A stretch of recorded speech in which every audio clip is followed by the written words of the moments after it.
Hey guys, welcome back to the Ancients YouTube channel. I'm Tristan Hughes, your host.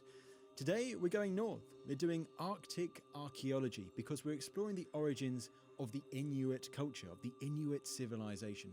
This is a story that will see us go from Western America, from Alaska, all the way across northern Canada to Greenland, where archaeology has revealed evidence of the Inuit, the early Inuit, the so-called Thule Inuit, stretching back more than 1,000 years, looking at their houses, how they hunted great beasts like the bowhead whale, and so much more, including these gadgets, these ski goggles, these snow goggle gadgets that are still used by Inuit communities today. Now, to explore all of that and so much more, I was delighted to interview the archaeologist and author Raven Todd Dilva. Raven has just written a new book all about overlooked ancient civilizations, and the Thule Inuit is one of her chapters. This felt like too good an opportunity to turn down for the ancients. I love covering overlooked civilizations, and the Inuit, the Thule Inuit, certainly fitted into that category. It was such a fun conversation, and I hope you enjoy. Let's get into it.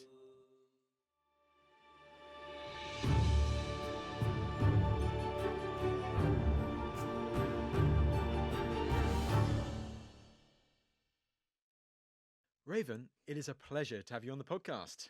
It's lovely to be here. Thanks so much, Tristan. And I think this is a first in the Ancients after more than 500 episodes. This is the first time that we're going north of the Arctic Circle. Really? But what a topic. I mean, the early Inuit, of all peoples, civilizations who had to kind of survive and then thrive in these difficult climatic conditions, surely there are none, more extraordinary stories than that of the early Inuit. Oh, 100%.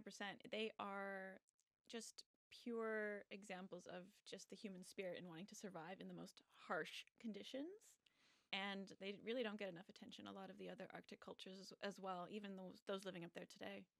Well, definitely let's focus in on it. First of all, no such thing as a silly question. Who were the early Inuit? So the Thule Inuit is sort of like the main name that we have for them at the moment. They were the predecessors to all of the current Inuit tribes or groups of people that we have that exist today up in the Arctic. So that is northern Alaska, Canada, and then parts of Greenland. And they... So that's huge. That's huge. Hundreds of, thousands and thousands of kilometers, isn't it? Yeah, I still can't fathom it. I'm from Canada and I still can't fathom how big that country really is, especially when you're going up north. And they really just spread throughout that entire area. They came to light around 1000 CE, the year 1000. They think right now they kind of originated from the Burner culture, which was, they were the descendants of the old Bering Sea culture people. So that, think like Siberia, Alaska, so like way, way, way west in North America, Russia, like the very tip of Siberia and Alaska. We have these people kind of just coming back over into the North American continent and then evolving into what we have as the Thule in Alaska, coming as an identifiable culture around 900 to 1000. We'll delve into all of that, and it's interesting you said that eastward movement almost from the Bering Sea, the Bering Strait. And you mentioned there, so Thule, is that the word that is associated? What do we mean by the word Thule? So the word Thule was first coined for the culture itself by a Danish archaeologist named Thurkel Mathiasen, Well done, if I'm nice. saying that Yeah, correctly. yeah. Difficult name there. And he just, when we want to say discovered, but was able to sort of identify the Thule as a cohesive culture in the 1920s during the 5th Danish expedition into sort of Greenland. And he named it after one of the sites there called umiak. But the word itself comes from ancient Greek. And they use that term to refer to the most northern lands. At the time, we think it is the Shetland Islands in Scotland. Other people think it's some northern bits of Scandinavia. We'll never really know. Just north of Greece, which, very, very north. Very, very north, Could be anywhere, really.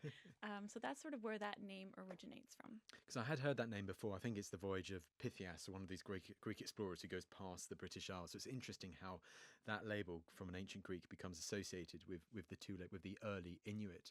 And so around roughly, say, 1000 AD or 1000 CE, for learning more about these people over a huge area too, what types of sources do we have? Is it just archaeology? What types of archaeology do we have? Archaeology is one of the major things that we have because we have that amazing frozen tundra, and it's amazing for that preservation. Of course, not everything gets preserved, even within the ice, unfortunately. And so we do rely a lot on Inuit elders and knowledge keepers, and they really do help kind of bring those oral histories because that's so important for a lot of cultures, and they kind of fill in the blanks with the archaeological evidence. And these oral histories, so this is kind of knowledge and information that's been passed down generation after generation, is it? Exactly, yeah. Got it. And okay, 1000 CE or AD, I mean, it's a bit later on than what we usually cover on the ancients, but given that it's such an amazing topic, when I saw it as one of the chapters of your book, I thought we have to delve into it. But if we go a bit further back in time, you mentioned it briefly there, but do we know much about the origins of the early Inuit, of who they are descended from? We just have these major things with, the old Bering Sea people cultures, and then we also have the Bernark. They were largely sea mammal hunters.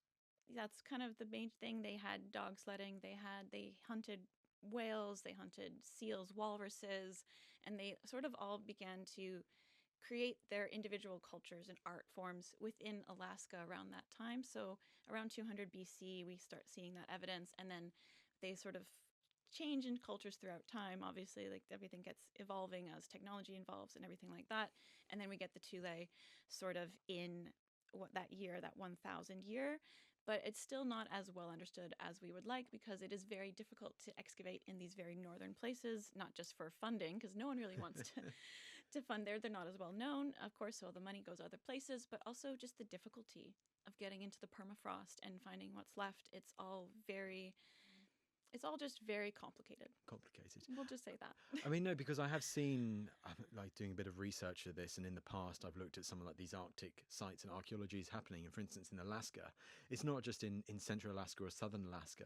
I've seen a couple of examples of archaeological work going on the northern coast of Alaska, not far from the northernmost point of the United States. So to do excavations up there, first you've got to be a hardy breed of person, but also I can imagine you don't have much time during the year to do that as well. No, you need to be in there in the warmer months before the permafrost sets in, or just the sea ice as well. But then that also makes it quite a volatile place to dig, right? If you're digging somewhere that's on that edge there, stuff will get really worn away quite easily over the years. So you need to work very quickly. We've already lost so much in comparison to that as well because of those volatile environments. That freeze thaw is one of the major things if you're looking at art conservation and how the archaeological record is preserved. That is one of the major issues where we get when things are destroyed and lost forever. Absolutely. Well, let's focus in on that kind of that migration and that kind of expanding of the Thule Inuit, because you mentioned right at the beginning how they go as east as Greenland. Do we know much about the nature of those migrations, of how the Thule Inuit end up settling in such a large area? What's really interesting is that we've been studying this migration for over 100 years. Wow. And it's still a mystery. It's still one of those things that we still don't quite completely understand. And there's always been, different sorts of theories as to why suddenly we have, this very well developed culture in Alaska. It's also very densely populated at this time with a bunch of other cultures. So there's trade, there's exchange going on. What is making them suddenly just up and leave to go completely across the country? And in the northern bits, there's lots of islands, there's, shore hopping, everything like that, plus getting over to Greenland. It's just unfathomable, and they did it in such a short period of time. So we first think they started at doing it, the initial carbon dates said that they started doing it around 1000 CE, but later reinterpretations say that they did it around the 13th century. Wow. And that's actually when we start seeing them in Greenland. So within the span of 100 years, give or take, they somehow ended up from Alaska to Greenland. And that's so fast, and we don't know why. It could have been interpersonal. We do see a little bit of an uptick in armor made out of, animal bones sort of being created more in the archaeological record around this time. We see that there's some human remains that show up with like trauma that have been from battle. And so people, they might have been subject to, some sort of discrimination, or they might have wanting to get out because of that, interpersonal conflicts, as we like to call it in archaeology. So that could have been one thing. It could have been the hunting of the bowhead whale. The bowhead whale. The bowhead whale. Okay, interesting. Yeah. Yes, they are huge. I looked it up for this podcast specifically because I needed to know the exact stats of a bowhead whale for everyone listening. They are between 16 and 18 meters long, and they weigh around 80 tons. Whoa. So that is a huge whale. It's terrifying. They also have like the largest amount of baleen, so that is a huge resource for the Thule. Where we've got the baleen, we have the blubber for fuel, we have the bones to making their houses. So they're very resource-rich animals. Blubber for fuel, so that can be used to create fires, can it? Yes. Yeah. Nice, good grease fire. You know, it doesn't smell very good, but it really works. So these things are huge, and they're great resources, and they are actually unique to the Thule Inuit. They're the ones that are hunting these. No other hunter-gatherer at that time around the entire world is actually hunting these bowhead whales or doing this amount of like intense whaling. So at first they were thinking maybe they're following the sites to, get the optimal hunting for these bowhead whales, but then they hit those and they keep going. They just keep going all the way to Greenland. And then other people were thinking maybe it's metals because they loved metal, but they couldn't smelt it themselves.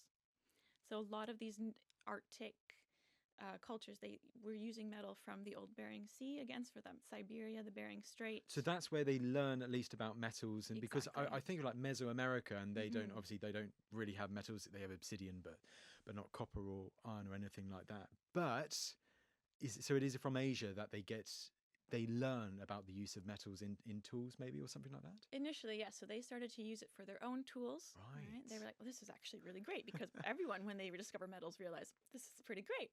So they started to really covet that and use it for their own tools. And it's actually helped them. They used it a lot to also make better wooden tools, better bone tools. So again, it was like tools for making tools and just really utilitarian. But then if you move further east, we do get these larger bits and sources of copper and iron. So that's all the way in Greenland, but we don't know how they knew about all of this iron, the Cape York meteorite in Greenland. There's a big meteorite up there. Huge meteorite. Yeah. And that's the best source of, iron that you can get without smelting.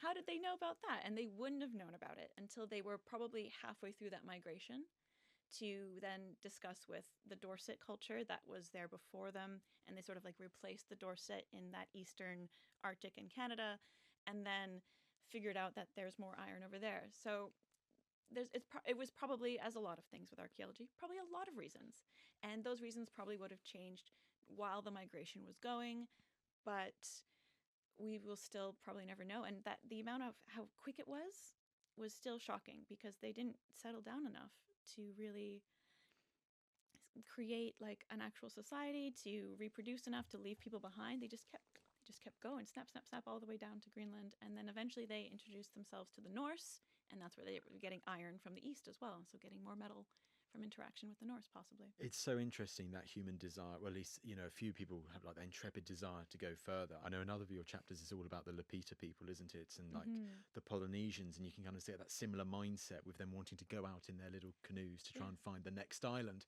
So it can be interesting to think if there maybe was a similar thing in the mindset of some of these Thule venturers, those people going east. But what I also found so interesting there, Raven, is you mentioned that there's already this other culture out there, the Dorset culture.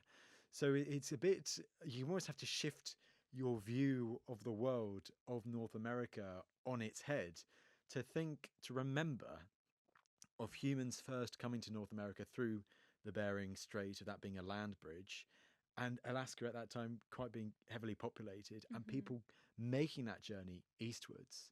Yeah. And people before the Thule Inuit, and then you do get to the Thule Inuit, like following in the footsteps of people who've gone before them, going eastwards across like the northern part of North America. It's really interesting to think of it that way, compared to when we think of like these big centres today being in, well, southern Canada, Toronto, or further south in the United States. It's absolutely just wild to think that, instead of going south where it was warmer, they just went, we're just going to keep going east. And I just don't understand that myself personally. I prefer the warmth. I don't know why I moved to this country if I prefer the warmth, but here we are.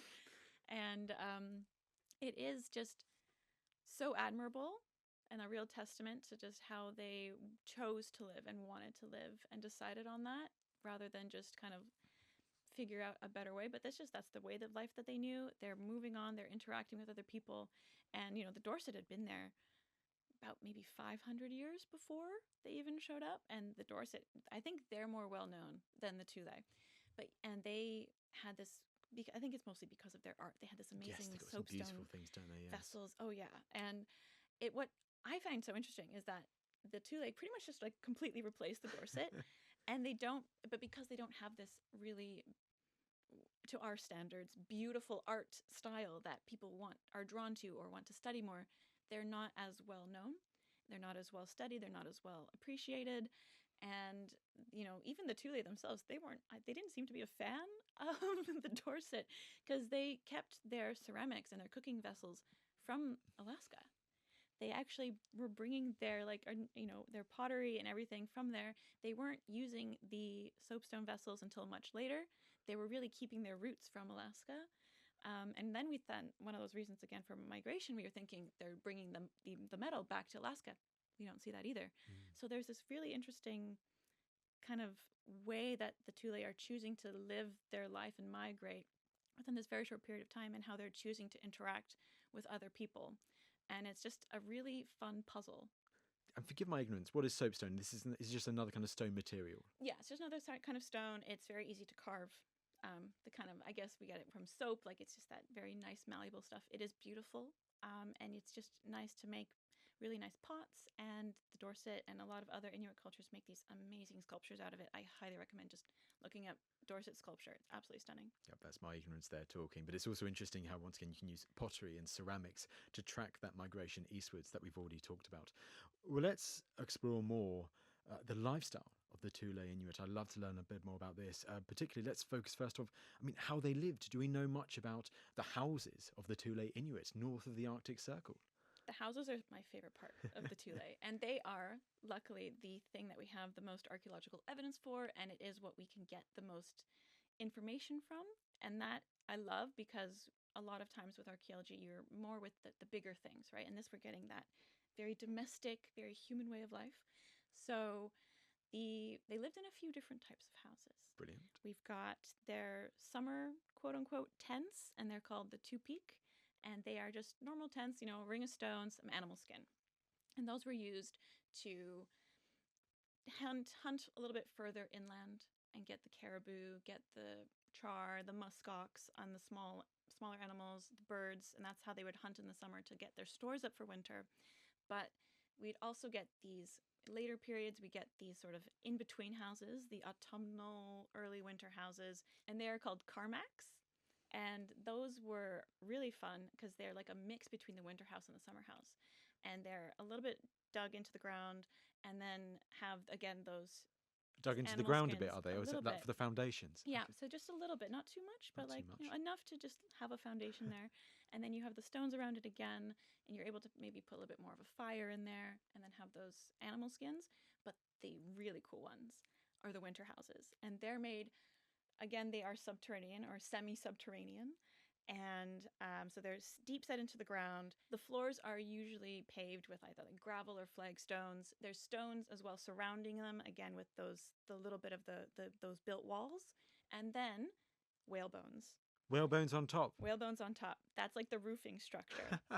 And it's so fun. And then those were then covered with animal skins and then sawed to just really insulate the whole thing. The most ingenious part for me is the entrance. Because the entrance was built about 40 centimeters, because the entrance was built about 40 centimeters below the actual floor level of the house. And we all learned this in school, thermodynamics. Cold air is heavier than hot air. And so it settles. And this was their way of trapping the cold air out. Oh, clever. So Very smart. clever. Yeah. And so they'd have this. A few of them would also be sort of extended with snow as a wind trap. Yeah. And you could just crawl through this tunnel to get into your house, come up those 40 centimeters, and then you're into this amazing, warm, toasty house. There were sleeping platforms, so you're not sleeping on the ground. They had, some of them, at the beginning especially, had these little other tunnels that led to kitchens. Eventually, So more than just one room. How can you yeah. have little different rooms in your cozy little house? Exactly, yeah. And so you can go in and like have your cooking being separate. Eventually they became alcoves, and then more like fires right in the middle. And they had all of this tech I love the Thule. They've been called like the most gadget oriented people of the prehistoric times. And I think that's so true. They had so many fun gadgets, and you can see that a lot in their household. So not just the technology of, having the house built the way it is, but in the little stoves that they had compiled with, you can see that blubber we talked about earlier kind of flying down there with all these flagstones, and then you have all the pots that are surrounding it. They had dryers that sort of were circular, and they hung above the fires as like drying racks for your clothes, because you're going outside, you're getting quite covered in snow. Absolutely, yeah. They had kind of like cold boxes outside, which were again just bits dug into the ice where you could store all of your food. So if you get bored of whale and seal and walrus meat in the winter, you go out, you get yourself a little muskox, a little treat, and then you can go in and just do all of it. Musk, they're small little animals, aren't they? They're small, Right. but you can't get them in the wintertime. So for them, it's like a little treat, like a summertime treat, like how when we, kind of get nowadays an avocado in the wintertime. Oh, it just tastes like summer. And so that was their way of sort of making sure that they could have that varied diet in the winter as well. And that variety, isn't it? The variety in house design. But I must say that last one you just highlighted and talked through in detail there, they had really complex houses, didn't they? They're really clever house designs and how they're able to survive, not just survive, but thrive in these environments. Oh, for sure. Like if I had that, I definitely would understand now why you can survive in a negative 40 degree. Negative 40, that's what we think. At least, like it In the gets winter, negative yeah. 40 in Canada in the winter, so even colder up there, I'm imagining, and constant. And so imagining how you can survive in those weathers and just not just survive, but also we said thrive and have this hunting that's going on, and you're getting the skins from the seals and the caribou to keep yourself really insulated in the winter. You have these amazing snow goggles, which were Hang on, snow goggles. snow goggles. Okay. Yeah. I'm hooked. Yeah. We love snow goggles. They're like one of my favorite artifacts, I think, that I wrote about in this book. They are very thin, so they're not like the ski goggles that you would think of today. They're really cool, fancy ones that make you feel like you're really like cool on the different color as well, color tint inside. Yeah, you just feel really fly on the on the ski slopes. hill. Yeah, not like that. But I think I would feel a lot cooler wearing the Thule ones. They are very thin, like pieces of wood or antler or bone, and then they just kind of fit over your eye, but there's a thin slit that just kind of goes to where your eyesight would be, and that sort of just blocks out all the snow, and that allows them to see. They're still used today by Arctic cultures as well. They're efficient. They're very well made, and if it ain't broke, don't fix it.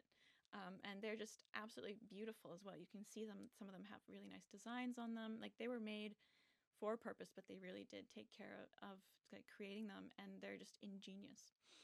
We're going to go, before we go into like the hunting and more of these gadgets, a bit more on the houses and the wider settlements.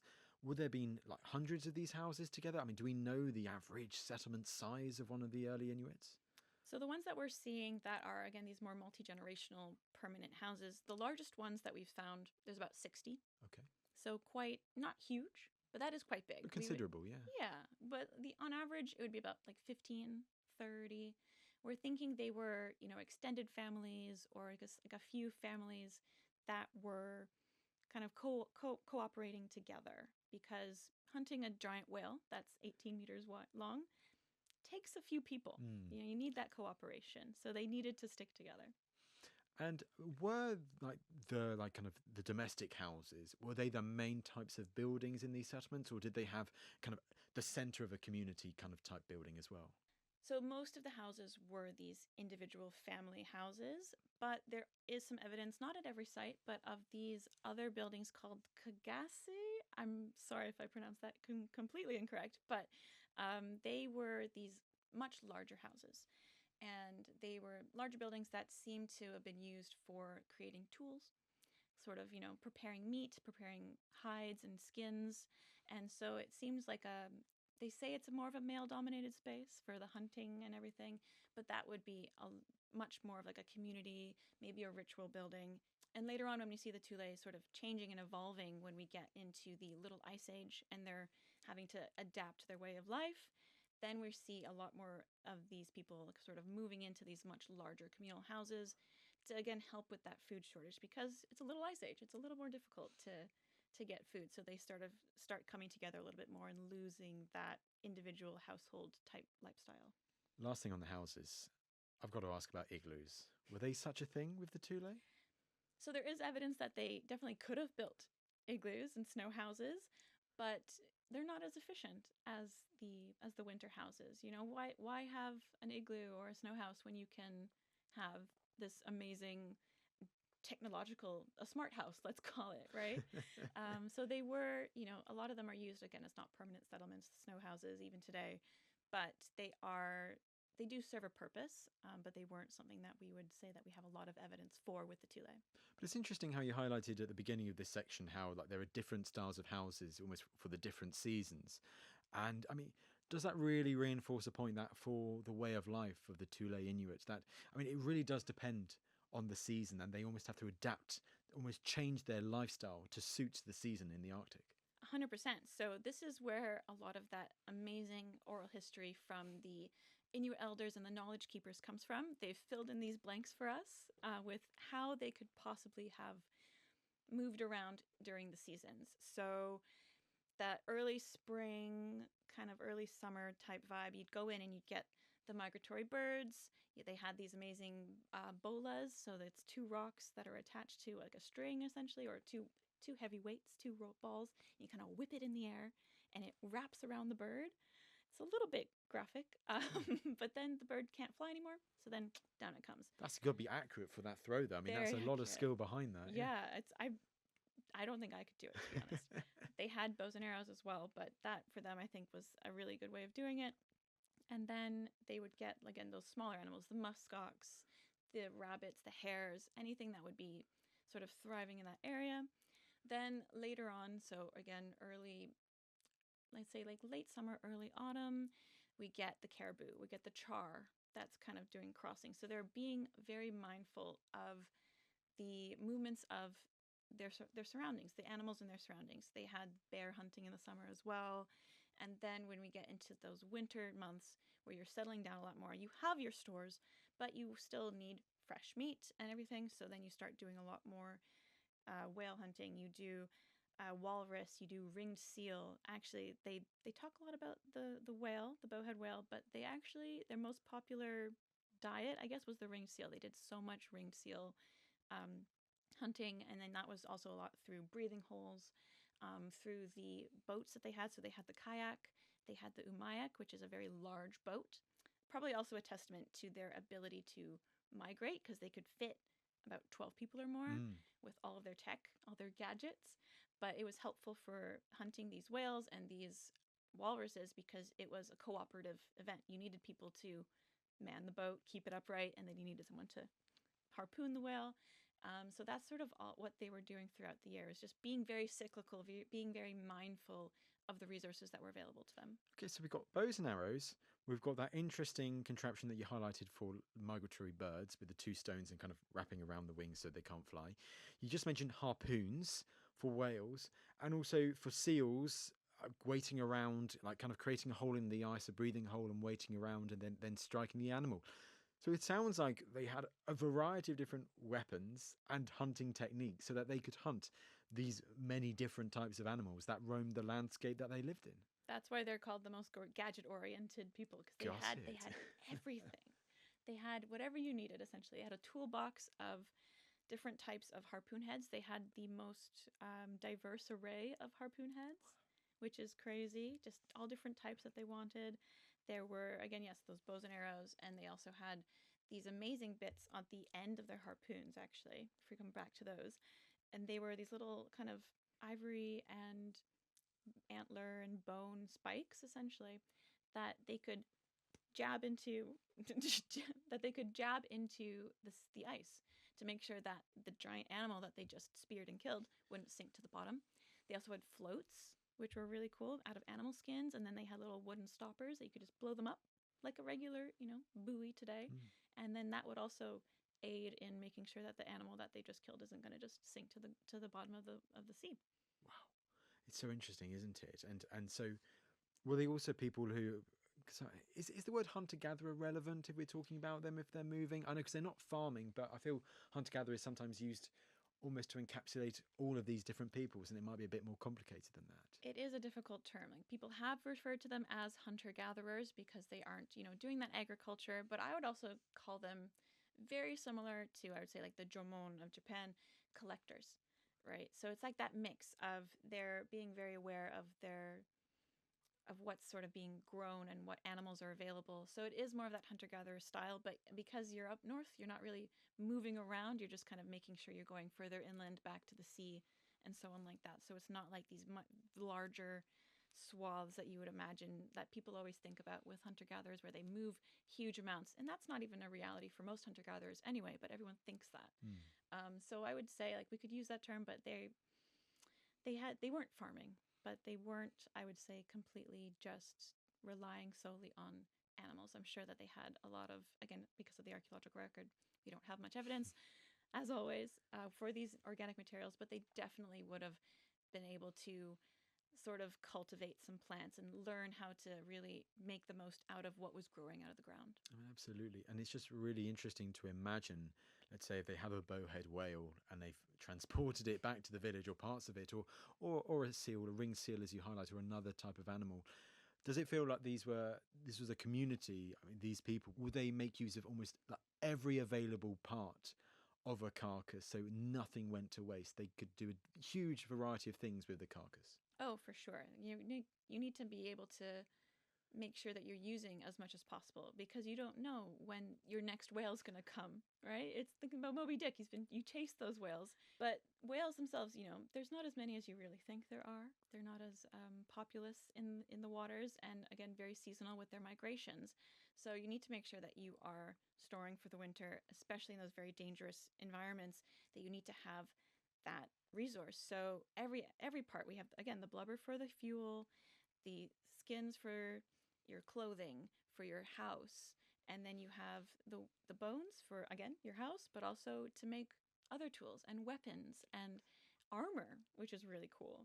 We have armour surviving as well, do we? Yes, and especially in Alaska, we see that there's like walrus bone armor, Wow. which is pretty cool. If you're gonna make, you don't have metal, so you need to make armor out of something. I've never heard of, because metals, I'm guessing, in short supply, or it's only that little bit that they've brought eastwards with them. Is it? I mean, yeah, I've never heard of walrus bone armor before, so that is definitely a first. It is really cool. I think the Mycenaeans used a few like boar tusks with their helmets as well, but it's just fascinating to think of just like bone and ivory being used as armor, because you don't think about that naturally. So it's interesting to see how other people would have used the materials that they had available to them to defend themselves. Absolutely, it's very strong, isn't it? I mean, away from like tools that are used as weapons, do we have many other types of tools? I mean, have other types of tools been discovered in these settlements of Thule Inuits? Yeah, so we have flensing knives. I guess that's sort of for hunting as well, but for creating the skins and getting the meat off of everything. My favorite thing are these baleen snow beaters. It's, again, one of those things you just don't normally think about until you need it. And I think we need to bring these back in Canada, or anywhere where it snows. They were just made out of baleen, and you come in from the tundra and the snow outside, and you just beat your coat, get the snow all off of it, which is really useful, because it does get stuck in clumps. Especially if you're using skins and furs, you get these big clumps of snow. If anyone has an animal or a dog that goes outside in the wintertime and comes back in, you understand it's just a nightmare when they're melting off everywhere. So I love those. We talked about the drying racks, and we had a lot of toys. Toys? Yes. They maybe not are the toys that you would expect or that you think of nowadays, but they're mini harpoon throwing boards, mini harpoon heads, mini arrows, bows and arrows, for the children to sort of learn how to become a really a valuable member of that society. But we also have drums. We found drum skins and like rings. And do you know the ball and cup game? No, I don't. No, what is this? So it's just like they have their own version. It was called ilgaak, I believe. And then it was not quite a ball, but it's sort of what you can think about nowadays, is where there's like a stick with a little cup on top and a ball attached to a string. And it's all attached, and you have to try and swing the ball up into the cup. And they had that, but with a bone that had a few holes poked into it, and this just the stick, and you have to try and get that bone, swing it up, that it's attached onto the string, and get one of the holes to go through the stick.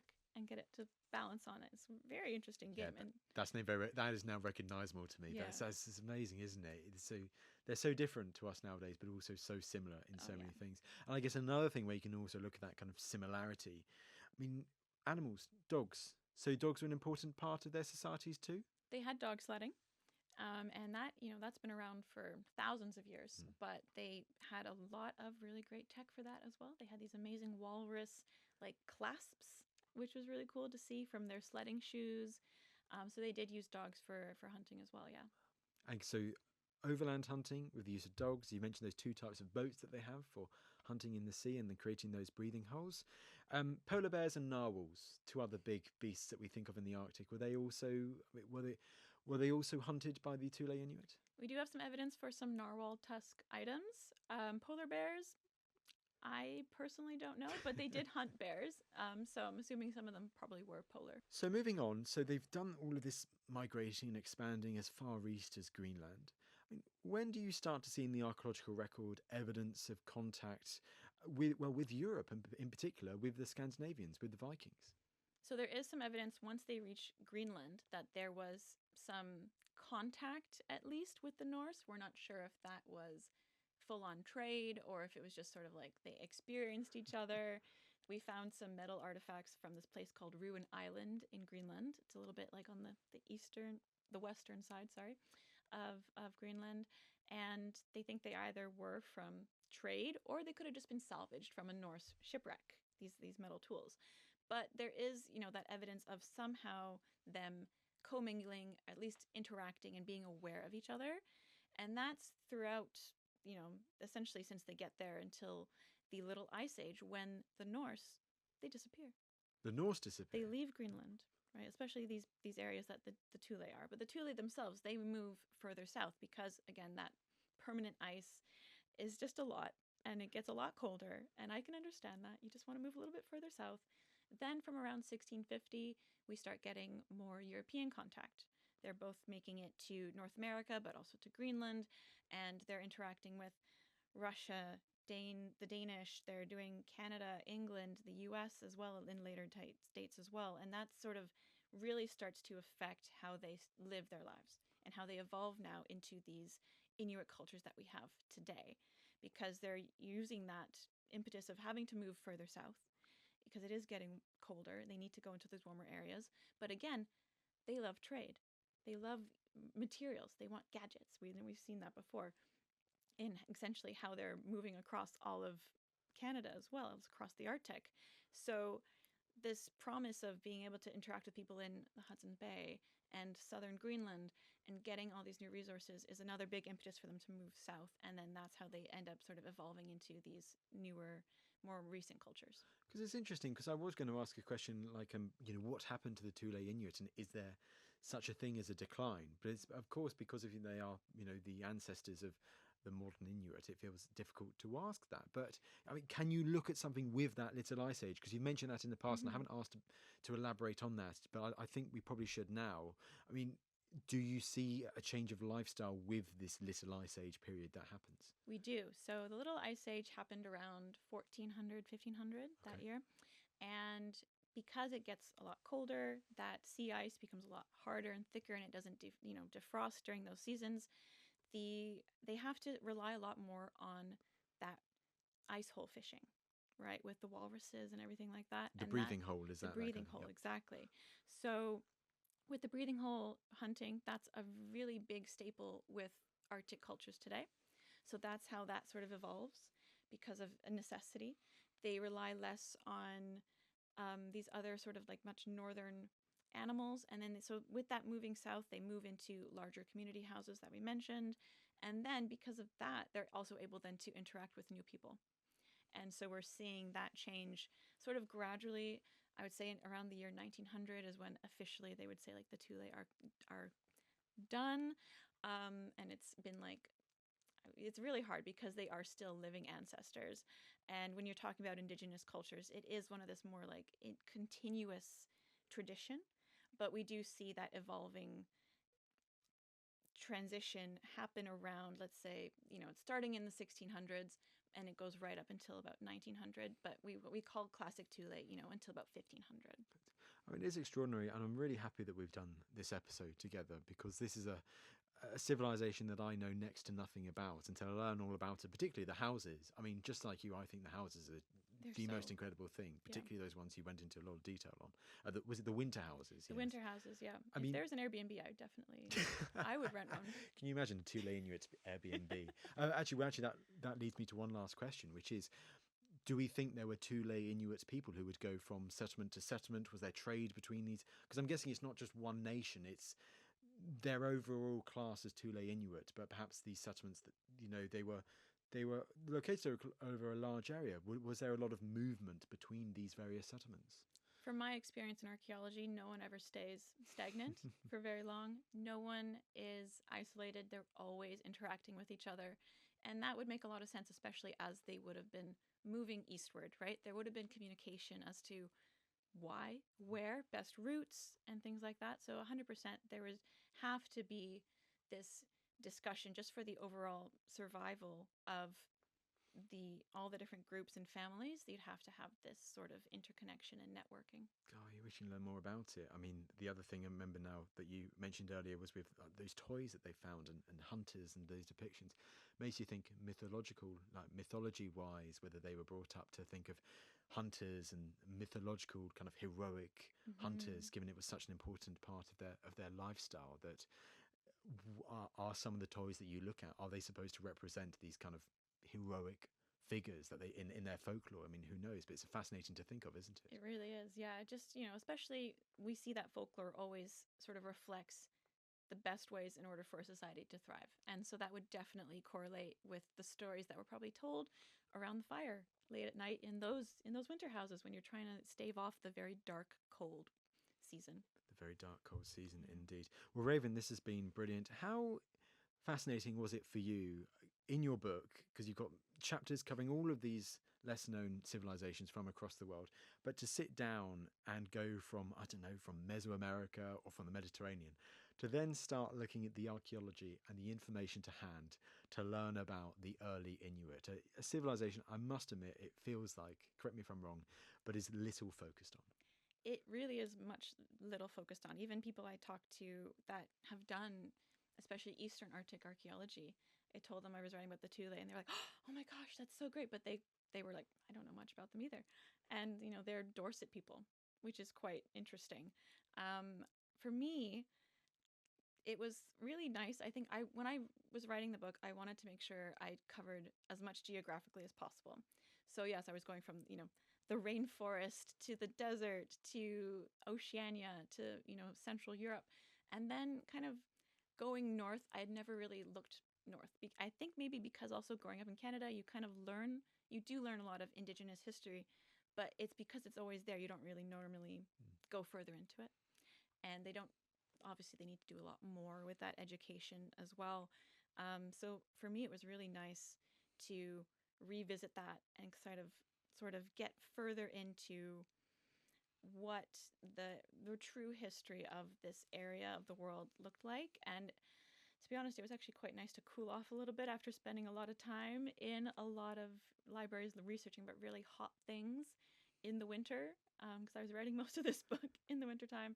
So it felt really nice to just be very cozy in my big jumpers and my blankets while I was writing about a very northern place. And the cold is something that we normally don't think of a lot with ancient history. And I really wanted to make sure that I could do it justice in the book. So I hope it really comes across that way. I think you're very right. And it says it's about time that we went north of the Arctic Circle on the Ancients podcast. So this episode has satiated that need. But one last thing also, of course, the early Inuit is just one chapter of your book. Tell us a bit more about, what are some of the other civilizations, peoples that you cover in your book and what it's about? So the book itself is trying to give the quote-unquote 15 minutes of fame to other ancient civilizations that we normally don't talk about much with popular media, especially if you look at the History Channel or Discovery. It's very Egypt, Greece, Rome, Mesopotamia focused. Sometimes you'll get the Maya, sometimes you'll get the Inca, Yep. If you're lucky, right? And when you get books, especially about the ancient world, that's usually what it's all focused on. But I really wanted to show that there's so much more history out there. And so when I started to write this book, I focused, the initial impetus was, well, we talk a lot about the Egyptians, but no one talks about the kingdom of Kush and the Nubians. And if we do, it's through the lens of the Egyptians. Why do we do that? Why don't we give them their time to shine? And same with the Etruscans and the Romans. Love the Etruscans. I'm obsessed with the Etruscans. Better than Romans, in my opinion. They had a lot more fun. Yeah. And that's sort of how I started with the book, going, well, what about the Etruscans instead of the Romans? What about the Minoans instead of the Greeks? And then I wanted to go further, because again, everything's very Mediterranean centric when we talk about the ancient world. But we know so much about other sites in South America, like Machu Picchu. But what about the moche? And they're really cool sex pots. I love the sex pots of the moche. The Marajoara are people that I had never heard of before, right before doing this book, and they're in Brazil. No one thinks a lot about these these big Amazonian ones. And I wanted to go and try and get as many continents. We've got 6 continents in the book. The Lapita, as we mentioned earlier, the Dramon of ancient Japan. I wanted to do more Africa as well. So we have Great Zimbabwe. We have the Nok of Nigeria. Pretty much, you throw a dart at a map, and I've got something somewhere close by that we can. You just got to go and find that ancient civilization in Antarctica, and then you can do all 7, which is good. Yes, I'll do it. That'll be volume 2.